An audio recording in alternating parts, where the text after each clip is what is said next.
तृतीय अध्याय प्रारंभ। सूत जी कहते हैं, हे सौनकादृशियों, ब्राह्मण और लकड़हारे की कथा का वर्णन मैं कर चुका। अब मैं आगे कथा कहता हूँ, सुनो। प्राचीन समय में उल्कामुख नाम का एक राजा राज्य करता था। बड़ा जितेंद्रिय, सत्यभाषी, जो भगवान को पूजन पाठ करने वाला था। अपनी पत्नी को नित्य मंदिर में जाता और भगवान के सानिध्य में खूब भजन कीर्तन करता। एक बार उल्कामुख राजा ने अपने मंत्रियों से मंत्रणा की, मैं अपने राज्य में एक दिव्य सत्यनारायण कथा का आयोजन करना चाहता हूँ। उस कथा में दूर नगरों में लोगों को निमंत्रण भेजा। उसी निमंत्रण में एक वैश्य भी आया और राजन से कहते हैं, राजन आप किसका पूजन करते हैं? इनके पूजन से क्या लाभ है? वैश्य ने कहा, हम अपनी प्रजा की सुख शांति के लिए सत्यनारायण भगवान की कथा हर माह करते हैं।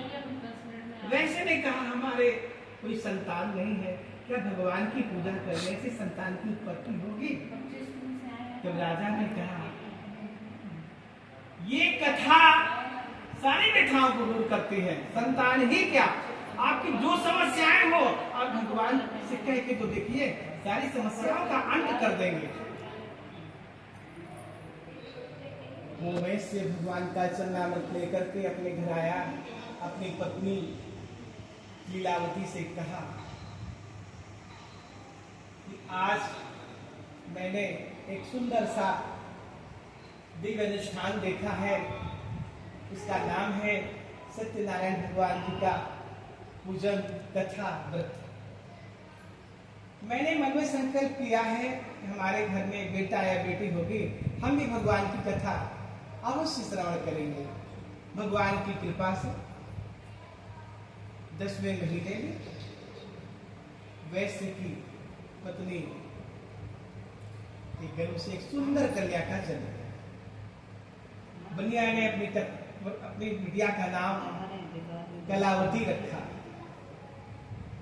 धीरे धीरे 16 वर्ष बीत गए। एक दिन बिटिया को देखा बगीचे में तो विवाह की चिंता होने लगी। बनिया ने अपनी बिटिया का पाणिग्रहण संस्कार बड़े धूमधाम के साथ कर दिया। पत्नी ने कहा, आप तो भगवान की कथा सुन लीजिए। कहता है, नहीं अभी नहीं, हमारी बिटिया की शादी में बड़ा दान दहेज खर्च हुआ है, अभी नहीं, हम अपने दामाद जी को लेकर विदेश जाएंगे, कुछ धन कमाएंगे, फिर सुनेंगे। इतना कहते टाल दिया। कुछ दिनों के बाद वैश्य अपने दामाद को लेकर के रतन साहब को जाकर व्यापार करने लगा। वहां पर एक घटना घटती है जहां पर ससुर दामाद ठहरे हुए थे। उस रानी का 9 लखा हार चोरी हो जाता है और चोर आराम से भाग जाते हैं। सिपाही जब आते हैं तो तलाशी लेते हैं, तो नाव में जब देखा रानी का 9 लखा हार मिल गया। सैनिकों ने बंदी बनाया, राजा चंद्रकेत के पास ले गए। राजा ने कोई बात नहीं सुनी, सीधे जेल खाने में डाल दिया। इधर माँ बेटे पर मुसीबतों का पहाड़ टूट पड़ा। जो घर में अन्न था वो सब चोर चुरा करके ले गए। माँ बेटी एक एक टुकड़े के लिए परेशान हो गई। पड़ोस में भगवान सत्यनारायण की कथा हो रही थी, वहां पर गई और भगवान से प्रार्थना किया, हे जनार्दन, हे सत्यनारायण स्वामी जी, सो तुम जानहु अंतर्यामी, गुरुवहु मोर मनोरथ स्वामी। हे सत्यनारायण स्वामी जी, हमारे पति देव, हमारे पिताजी जहाँ कहीं हो उन्हें सद्बुद्धि प्रदान करें और उनके सारे कष्टों का निवारण करें। जब माँ बेटी ने इस प्रकार प्रार्थना किया, उसी रात्रि को भगवान ने राजा चंद्रकेतु को स्वप्न में दर्शन दिया और कहा, हे राजन, तुम्हारे राज्य में जो ससुर दामाद जेल खाने में बंद है वो निर्दोष है। राजा प्रातः काल जगह राज ज्योतिषियों को बुलाया, सभी से मंत्रणा की, सभी ने एक स्वर में कहा, महाराज उन दोनों को तत्काल जेल खाने से मुक्त कर दीजिए, जो धन लिया है वो भी दुगना करके दे दीजिए।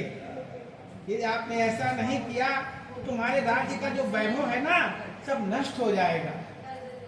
राजा ने बड़े ही भाव से दोनों ससुर दामाद को जेल खाने से मुक्त किया और जो धन लिया था वह भी दुगना करके दे दिया। दोनों ससुर दामाद बड़े प्रसन्नचित्त मन से अपने नगर की ओर चले।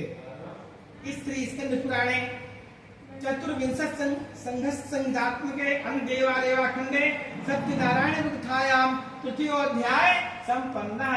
बोलिए वृंदावन बिहारी लाल की।